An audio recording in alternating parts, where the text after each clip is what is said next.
यह स्पष्ट हो गया कि चंदा देवी जी चुनाव लड़ रही हैं आरजेडी से?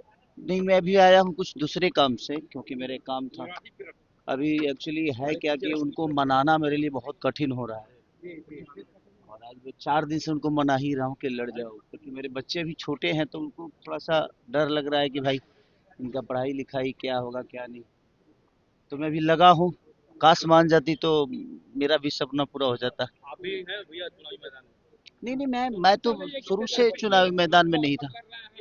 नहीं नहीं, लोगों का बिल्कुल मन है, मैं जहाँ से चाहूँ वहां से मुझे टिकट मिल सकता है, लेकिन मुझे नहीं लड़ना है। लड़ना है जिसको, उसका एग्री होना बड़ा जरूरी है, क्योंकि उनको क्षेत्र में रहना है, उनको सेवा करना है, तो वो कितना तत्पर रहेंगी। और बच्चे मेरे और छोटे हैं अभी, तो उनका भविष्य भी तय करना है। मैं तो काम में रहता हूँ, तो उनके लिए थोड़ा सा टफ जॉब है, तो उनको बड़ा डिसाइड करने में वक्त लग रहा है। मैं 4 दिन से मना ही रहा हूँ, अभी तक मना रहा हूँ कि भाई अभी 2 दिन वक्त है, मान जाओ। मान जाओगी तो कुछ कर लेंगे भाई, आपका भी एक भविष्य हो जाएगा, और सेवा का मौका मिल रहा है लोगों का, ये बहुत कम लोगों को मिलता है। और मेरे पास अपॉर्चुनिटी है जो उनको मिल रही है, लेकिन उनको शायद स्टार की बीवी ही कहलाना है, उनको नेता नहीं कहलाना है, शायद इसलिए वो अभी ना कर रही हैं। और बच्चों से लगाव है, और छोटे हैं तो उनका भी एक इमोशन है, एक माता होने के नाते। तभी देख रहा हूँ, अगर आज आज अगर मान गई, कल मान गई, तो फिर मुझे आज ही शाम को निकलना है मुंबई, क्योंकि मेरा अर्जेंट एक काम था घर का कुछ, उसके लिए मैं आया। तो सब कुछ फाइनली है, बस उनका एग्री होना मेरे लिए बहुत मायने रखता है।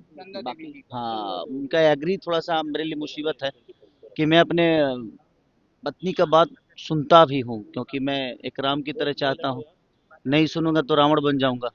इसीलिए चाहता हूँ कि भाई मेरी पत्नी सीता की तरह मुझे समझा दे, और मैं मान के उसको पूरी दुनिया में जहाँ भी जाना होगा लेके जाऊँ। तो कोशिश ये है, बट थोड़ी सी मैं उनसे जोर जबरदस्ती भी नहीं करता, क्योंकि उनका अपना इच्छा पहले होना बड़ा जरूरी है। और एक महिला है, हाउस वाइफ है, तो उनको अब समाज के बीच में अचानक से आना, और बहुत सारी चीजें बदलेगी, उनको बोलना भी है, उनको अब लोगों के हक के लिए कहना भी है, तो वो सारी चीजें थोड़ी सी उनके लिए टफ है। तो उनका भी विषय सही है कि भाई मैं एक अचानक से एक घर से अचानक से, हमनी के कहल ना जला कि इनार में के बेंग अचानक से तनी बहरी निकले तो लगला जी दुनिया इतना बड़बा का। तो वो सारी चीजें कि वो बेचारी एक हाउस वाइफ है, और उनको थोड़ा सा उनके लिए समाज में जाना, समाज में बोलना, समाज को हैंडल करना थोड़ी सी कष्टदायक है उनके लिए, बट कोशिश में हूँ मैं।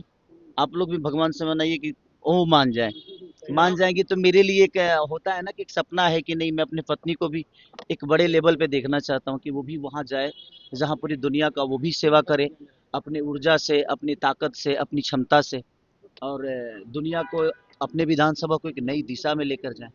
मेरा यही विषय है, मैं इसीलिए प्रयास कर रहा हूँ। 4 दिन से लगातार मैं मुंबई में इसीलिए था कि ताकि वो मान जाए।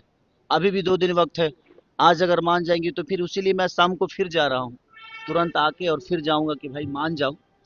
और मान जाएगी तो शायद कुछ जल्दी से खुशखबरी आप सबको दे दूंगा।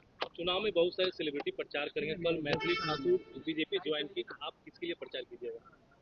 मैं तो शुरू से, मैं कहीं ना कहीं मैं तेजस्वी भैया से बहुत ज़्यादा प्रभावित भी हूँ। एक बड़े भाई छोटे भाई का हम लोगों का रिश्ता है, तो कोशिश मेरी रहेगी, मेरी नहीं बल्कि उन्हीं की कोशिश रहती है कि बाबू आप आओ। और उनके बातों को मैं कभी काटता नहीं, जिसको मैं मानता हूँ उसको दिल से मानता हूँ। तो प्रयास यही है कि मैं उनको भरपूर जिताने की कोशिश करूँ, और ज़्यादा से ज़्यादा सीट लाने की कोशिश करूँ। सर छठ महापर्व है अपकमिंग, आपकी सॉन्ग कौन सी आ रही है? अभी सारे मैं पाँच पाँच, हाँ 5 गाने अभी लगातार मेरे आएंगे छठ के, क्योंकि रिकॉर्डिंग हो चुके हैं, शूट भी हो चुका है, सारी चीज़ें हो चुकी है। बस अब धीरे धीरे 2-2 दिन गैप देके आएंगे सारी सर एक चीज़ें। गाना गुनगुना दीजिए सर। बस छठ के मात छठी मैया सबको ऐसे ही कुशल रखे, रात भर जगा हो यार। मैं क्या भी कुछ हाँ। कहेंगे सर? एक और स्टार है, उनके घर में आग लगी हुई है, उसको लेकर भी आग लगा। लगी है किसके घर में? ज्योति ज्योति सिंह की अगर बात करें छोड़ दीजिए, तो देखिए राजनीति एक में बात उनके बताएं पिता आपसे, ने कहा कि एक बात बताऊं आपसे, हम लोगों को उस पर बात भी नहीं करना चाहिए, क्योंकि मैं नहीं चाहता कि उस पर बात करके उसको बड़ा लंबा किया जाए। वो उनका अपना मैटर है, और सुलझने वाला है नहीं, तो हम उसको बात करके ना और उलझा रहे हैं। तो इससे बेहतर है कि भाई वो दोनों समझदार हैं, उस चीज को समझते हैं, वो लोग समझ ले। क्योंकि हम लोग कुछ भी बोलेंगे ना तो लोगों को यही लगता है कि नहीं हम मजे ले रहे हैं। हम मजे नहीं ले रहे, हमें भी बुरा लग रहा है कि भाई सबका अपना परिवार है, फैमिली है, घर है, बस जाए, दोनों एक हो जाए, चाहे पूरी दुनिया एक होकर जीवन को चलाए, क्या दिक्कत है किसी को। बट एज ए मैं एक दुनिया के नज़र में मेरा जो क्षमता है उसके लिए मेरी से सवाल दुनिया करती है। बट मैं सबसे बोलूंगा ना कि आप लोग इस सवाल को छोड़ दो। अब इस सवाल में कुछ रखा नहीं है, क्योंकि वो चीजें आती रहेगी जाती रहेगी और हम लोग फालतू में उलझते रहेंगे। भला बुरा हमें बोला जाता है, जबकि हम लोग सही बोलते हैं भाई। कोई पूछता है तभी आदमी जवाब देता है, नहीं पूछेगा तो क्यों जवाब देगा। ऐसा थोड़ी है कि मैं खोद के बोलता हूँ कि नहीं वही सवाल तुम लोग पूछो भाई, ऐसा नहीं है। मैं भी चाहता हूँ कि पूरी दुनिया एक होके रहे। हमारा एक रिश्ता है पति पत्नी का, मैं तो हमेशा प्रयास करता हूँ कि हमारा घर बचा रहे। और मेरी पत्नी अगर कुछ बोल भी देती है तो मैं उसका जवाब इसलिए नहीं देता हूँ कि मेरे लिए वो बात बड़ा नहीं है, मेरे लिए वो रिश्ते बड़े हैं। तो जिसके लिए रिश्ते बड़े होते हैं ना, वो बात को नहीं भूल, वो बात को भूल जाते हैं, और जिनके लिए बात बड़ा होता है ना, उनके लिए रिश्ते बड़े छोटे हो जाते हैं। तो मुझे लगता है कि रिश्तों को बड़ा रखिए, बातों को भूल जाइए।